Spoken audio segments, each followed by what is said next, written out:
Grab a notebook and start writing down everything you eat for 2 weeks. What kind of things would you write down? Healthy items, unhealthy, fast food, or junk food? For me, it's not food you would necessarily consider unhealthy, but it's definitely not considered healthy either.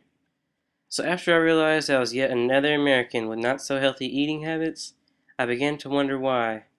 Then I was finally able to understand that in America, convenience is a huge part of our daily lives. Almost everything I ate was because it was convenient. I ate either cafeteria food, fast food, or the healthiest of all, someone else's cooking. The cafeteria at the University of Central Arkansas is where I've eaten most of my meals for the past few weeks. Every single one of these meals included pizza.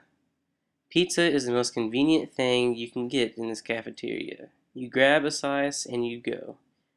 I also ate lasagna and gyros, which was also convenient. I just gave my plate to the lady working and it was returned to me with hot and greasy food sitting on it. But not everything the cafeteria has is unhealthy. They do have salads, which I probably had two of during the entire duration of the experiment. These salads are the most inconvenient thing to fix for yourself. You go to the middle of a busy cafeteria, put each individual item on your plate whilst being rushed by others in line for a salad.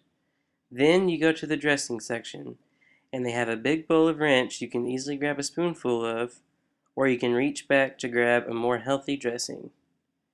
I believe this cafeteria allows us to make good choices, but it certainly doesn't make it convenient. When I wasn't making the most convenient decision in the cafeteria, I went to a place where I can order my food and have it in my hands within a minute. Who doesn't love the idea of fast food? You go into the restaurant and pay hardly any money, then you get to enjoy your food seconds after ordering it. Fast food is convenient, cheap, and fast. It is not a mystery why I am not the only person in America making this type of food a major part of their diet. What else could possibly be convenient for me, though? Well, the healthiest thing is when someone else cooks for you. That is always nice. Unfortunately, I was able to enjoy this type of food one time during the entire experiment. When I returned home for a weekend, my sister cooked grilled chicken the first night, a food that I consider to be very healthy compared to everything else I have eaten. Though, after cooking such a good meal the first night, she seemed to also go for convenience the next night. The second night, my sister cooked grilled hot dogs. Hot dogs, as most of us know, are not the most healthy food you can have, but I'm sure these grilled hot dogs are healthier than the McNuggets I had a few days before. Looking back to my eating habits before this experiment, I realized that convenience was the main factor in my decisions, even when my parents were there to help me. Sometimes it would just be more convenient for me to not eat at all. That didn't happen often, but I realized that is the worst decision I could possibly make. I also remember pizza being my favorite food back before I went to college, and now that it is available to me at almost any time of the day, it's becoming a major part of my diet. Pizza can sometimes be healthy, but most of the time it can be a terrible thing to have. The average slice of cheese pizza can have around 272 calories in it.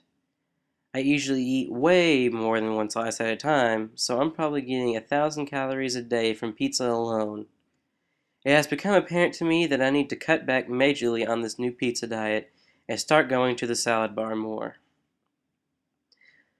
Now that I have realized that my diet focuses on convenience, I'm beginning to wonder what the corporations can do to help us. The cafeteria offers a salad and posts calories on their signs. Taco Bell offers a lower calorie menu called the Fresco menu. And that's all I can think of. I think it should be the responsibility of big restaurants to inform their customers better and give them better options. But I realize we can't force them to do this. So we as an individual need to be more responsible. We can do this by watching our calorie intake, exercising, and eating at home more. The first responsibility we need to have to keep ourselves healthy is to monitor our calorie intake. A lot of the unhealthy fast food restaurants we eat at post the nutritional information at various places, such as the internet. If you feel like you must eat at your favorite fast food place, you should research what the best items for you to eat is. Something with the lowest calorie count is the best option to keep yourself from becoming overweight. Even with a large calorie intake, you can still make better decisions for living a healthier life. Exercising is a great way to burn off the extra calories you eat that you do not need. Getting into a daily exercise routine is the easiest way to burn your extra calories.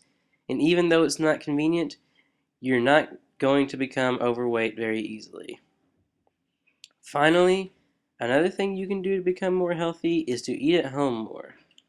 By going to the grocery store and preparing your own meal, you are more likely to make better choices.